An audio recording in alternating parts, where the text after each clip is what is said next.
What's up?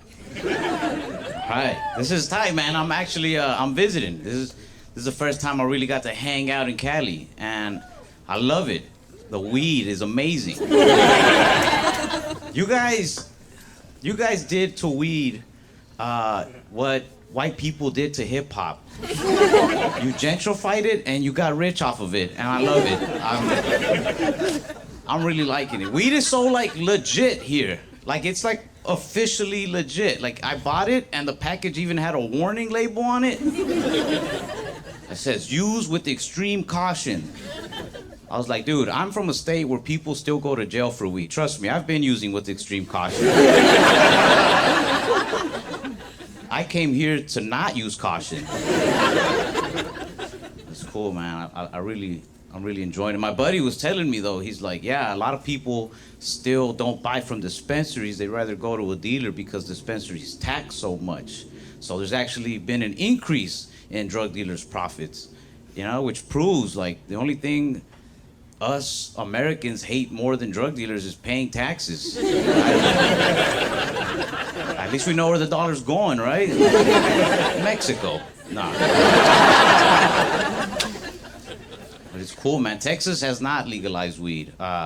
We've been asking them to, and they just gave us more guns. We legalized open carry.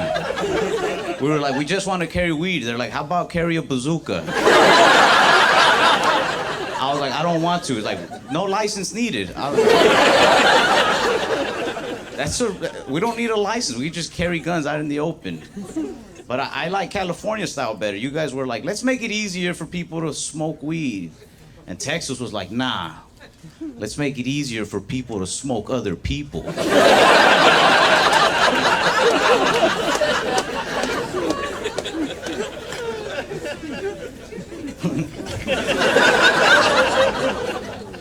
Actually, a while back, I had two friends go to prison for selling drugs.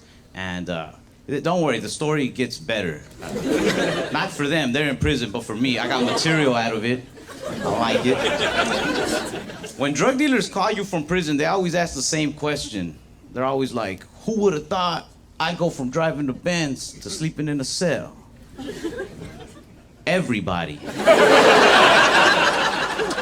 That's why we asked you to stop.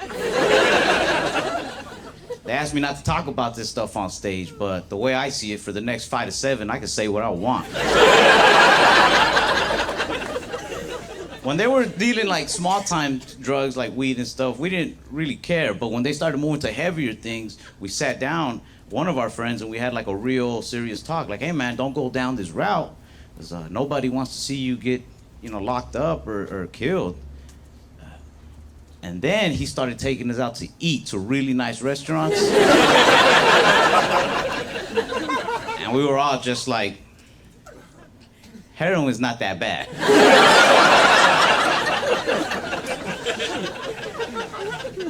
No, but they went that route, which was crazy. One of my buddies, I think the only one left, I guess, he stayed on the straight and narrow. He has a job at Target. And he loves his job at Target so much that sometimes I wish he would have just gotten involved with drugs instead. He doesn't like when I leave things laying around the store. Like he'll find a shirt and he'll bring it to me like if his friend died in it or something. He's like, hey man, did you do this? Like, yeah. He's like, no man, I don't think you get it. You see, people like you who leave stuff laying around the store are the reason that people like me have to spend hours restocking all these items. I said, hey man, I don't think you get it. I think people like me are the reason people like you have a job. You're welcome, you work for me now. But I'm very close with my friends, especially because I was an only child. I was an only child for a while until I found out that I have half-siblings, which that got me excited. Finding out you have half-siblings out there is like finding out that they made sequels to your favorite movie. When you first hear about these sequels, you want to see these never-before-seen sequels. But then you meet the sequels, and you're like, they should have just stopped after that last one. Honestly, the first one is the best. Like this.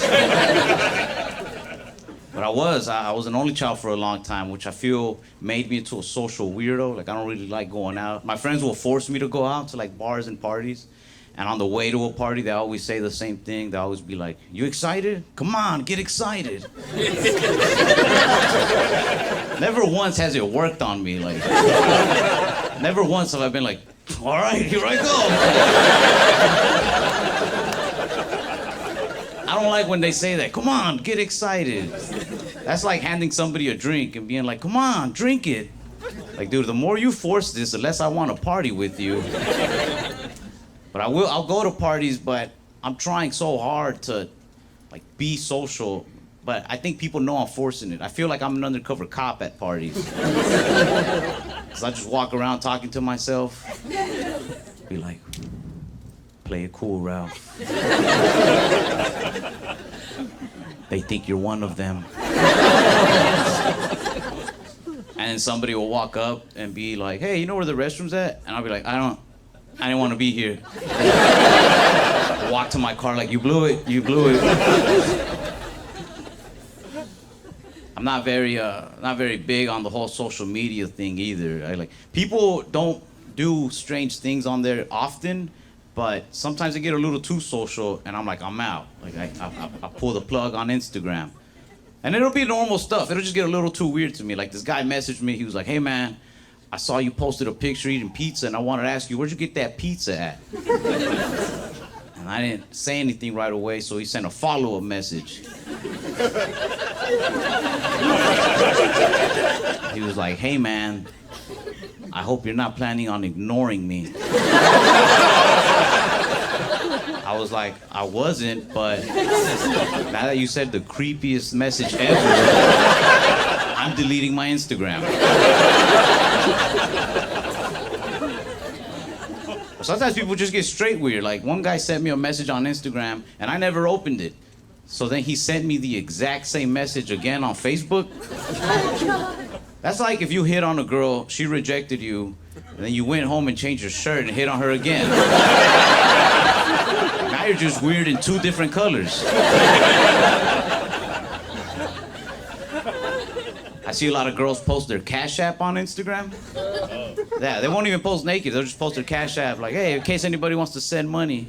Which I don't think there's anything wrong with that. There's just this one girl that I didn't like. She posted her Cash App, and then under it, it said, "Don't be one of those lame guys who only sends like $4. I didn't even know her, but that made me so mad, I sent her a message. I was like, "Hey, I'm gonna need my $4 back."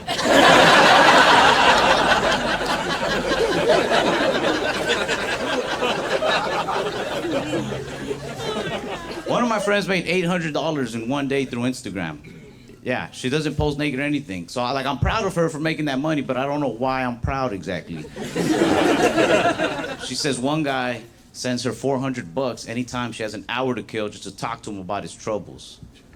Which, good for her. That's like, most people have to spend 6-8 years in college to become licensed therapists. She skipped it. Her license is like a cute selfie and her cash tag under it. That's her therapy license. That's the equivalent of going straight to the NBA right out of high school. That's why, don't get me wrong, I definitely do believe men, women, equals. I just don't think we're equal all the time.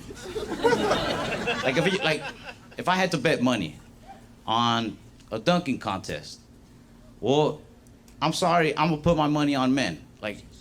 But if I had to bet money on a post your Cash App and see who sends you the most money contest,